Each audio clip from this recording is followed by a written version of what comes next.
After his brother renounced the throne, Bertie unexpectedly became king. He faced the difficult task of ruling a country on the verge of World War II. Due to his crippling stammer, which caused him much personal discomfort and embarrassment, Bertie maintained a low profile. But his sudden role as king required him to speak publicly. Because of this, he had to overcome his speech issues. It wasn't just a personal matter anymore, but a matter of national interest. With the help of his spouse and a speech therapist named Lionel Logue, he was able to improve his speaking ability significantly. He overcame his stammer when he addressed the country and gave a powerful speech during the war as King George VI. To improve his condition, Bertie had to be vulnerable. He had to accept his condition and put himself in positions where he could be hurt. This bold move eventually led to personal growth, doing things he probably never thought possible. In a world that celebrates strength, the concept of vulnerability carries a stigma. People consider being vulnerable as a weakness. Therefore, we're often reluctant to be vulnerable because we fear other people's opinions. But what if vulnerability is not a weakness, but an act of courage that could lead us to reach goals, overcome fears, and make genuine connections? This video explores the transformative power of vulnerability and its priceless benefits.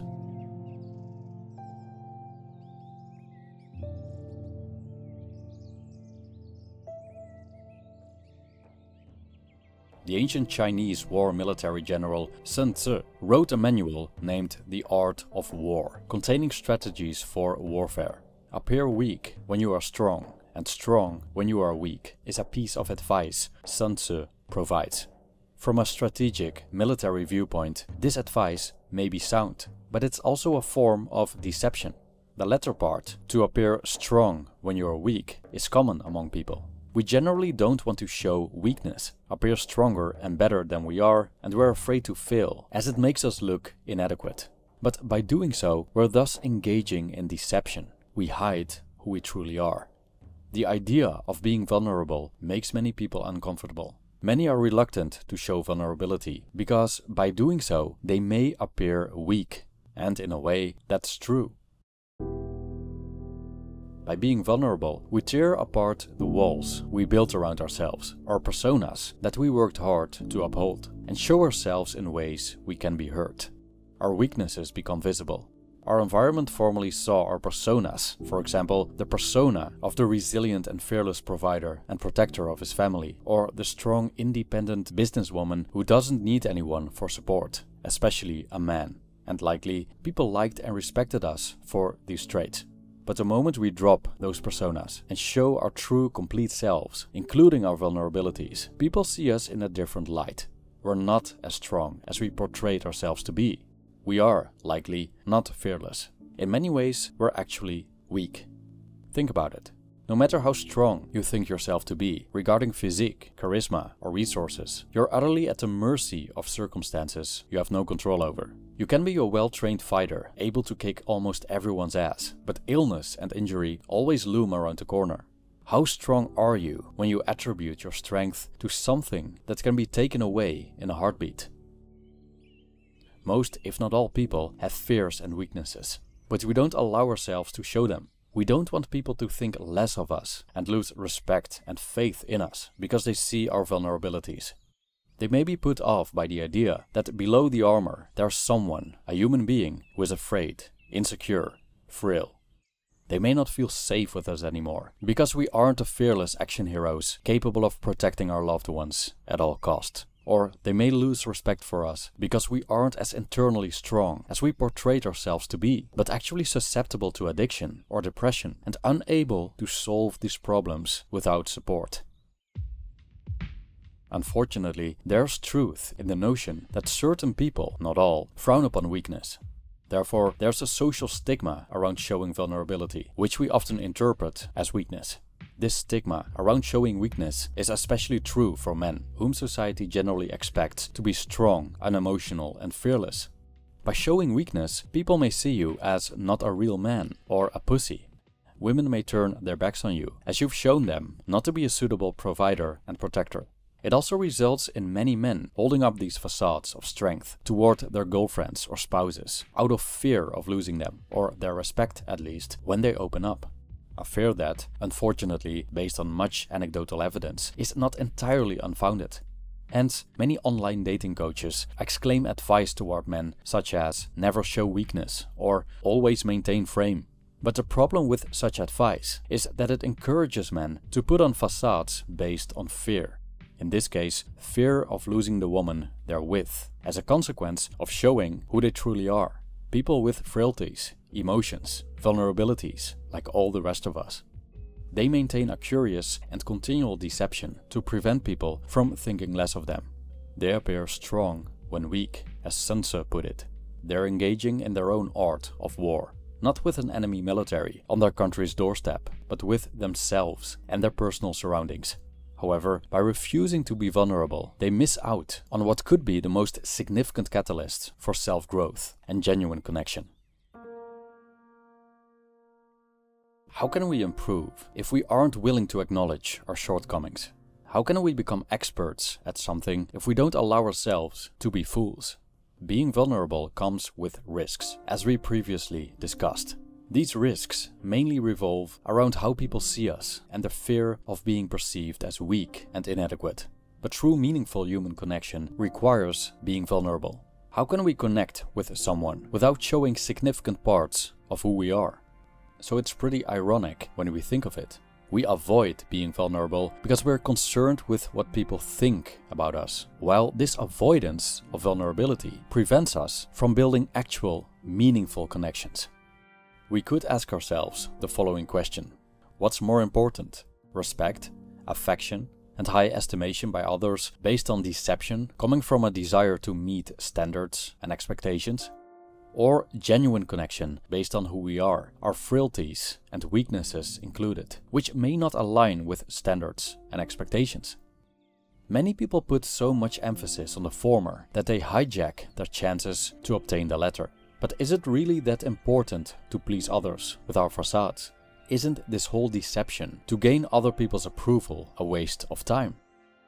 Pessimist philosopher Arthur Schopenhauer believed that spending our lives gaining other people's approval is a fool's errand, saying, and I quote, "We should add very much to our happiness by a timely recognition of the simple truth that every man's chief and real existence is in his own skin and not in other people's opinions, and consequently that the actual conditions of our personal life, health, temperament, capacity, income, wife, children, friends, home, are 100 times more important for our happiness than what other people are pleased to think of us.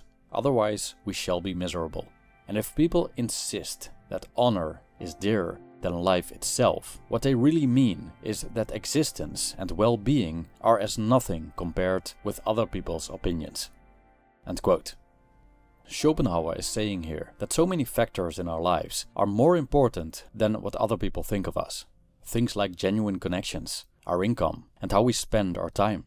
Yet we chase a high place in the estimation of others and even sacrifice the things that give us actual happiness for it. In terms of vulnerability, we thus refuse to be vulnerable to gain approval, which may work, but also results in us sacrificing things that may actually make us happy and fulfilled. For example, you can work hard to maintain the facade that allows you to sit at the cool kids table, but the price you pay is the constant fear of scrutiny and rejection if your facade cracks, the inability to express yourself in ways that don't comply with the group's preferences, and the need to act in ways the group dictates. Is that really worth it? What could happen if you dropped the facade, were vulnerable, and showed the world your actual preferences, interests, and goals? You may lose your spot at the cool kids table and even become an outcast. But you're now free to pursue whatever you want and attract people who like you for you, not for the facade you crafted. If that isn't a genuine connection with yourself and the world around you, then what is? The key to obtaining it is vulnerability. Author and professor Brené Brown, a leading expert on vulnerability, stated the following: "Our willingness to own and engage with our vulnerability determines the depth of our courage and the clarity of our purpose. the level to which we protect ourselves from being vulnerable is a measure of our fear and disconnection." End quote. Refusing to be vulnerable disconnects us from not only the world around us, but also from ourselves. Often, it interferes with our personal development and holds us back from improvements, as we're too ashamed to admit our weaknesses. So we never arrive at the point of doing something about them. To become experts, we must be willing to be fools. This applies to socializing, giving presentations, driving a car, or any other skill we learn. But we must be willing to be vulnerable by accepting that we suck at something, to become susceptible to learning experiences.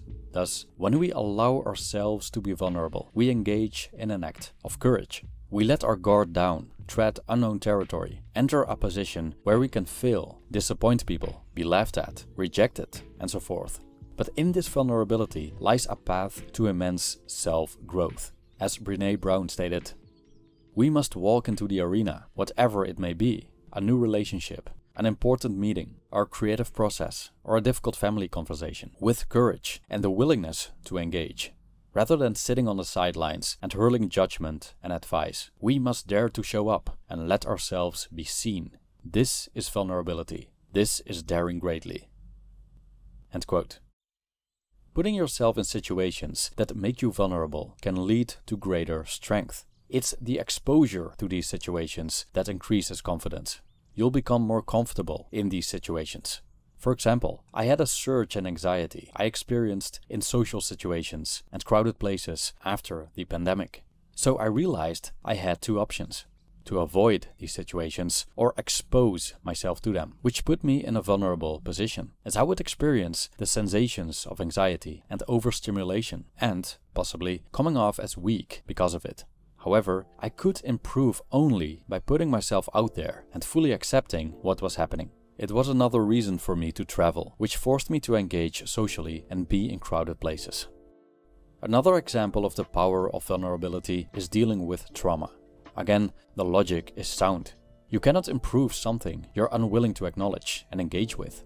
Becoming vulnerable with a mental health professional about, for example, your difficulties coping with traumatic experiences can lead to dissolving them in healthy ways, leading to a life less burdened by the demons of the past.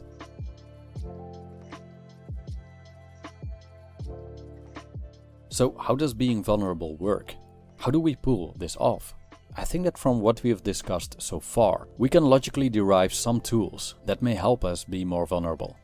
I would first consider self-acceptance, looking our weaknesses and failures in the eye with compassion instead of shame, knowing we have them because we're human. And if people judge us because of them, it's their problem, not ours. If we radically accept who we are, what's left to be ashamed of? What's left to hide? Secondly, I would say indifference, in this context, toward other people's judgments and opinions that may stop us from opening up. I made a separate video about the power of indifference. Thirdly, and I think this is essential, I would say the embrace of uncertainty. By entering the arena, we become particularly vulnerable to the whims of fate. We lay our lives in the hands of outside forces, things beyond our control. Making bold moves comes with dangers, but also prizes. Embracing uncertainty makes it easier to fully engage with our goals, accepting the risk that things could turn completely sour. It's the paradoxical contract with unpredictability, the agreement stating that nothing is certain and all is subject to change. So we fully immerse ourselves in relationships or friendships, risking betrayal and rejection. We dedicate ourselves entirely to goals, risking failure and ridicule. Some will ask, what will happen if this goes wrong? But then we could ask, what will happen if this goes right? Yes, being vulnerable may have led to past hurts and could also lead to future ones. But does that mean that we should shut the door forever, missing out on many life experiences? What do you think?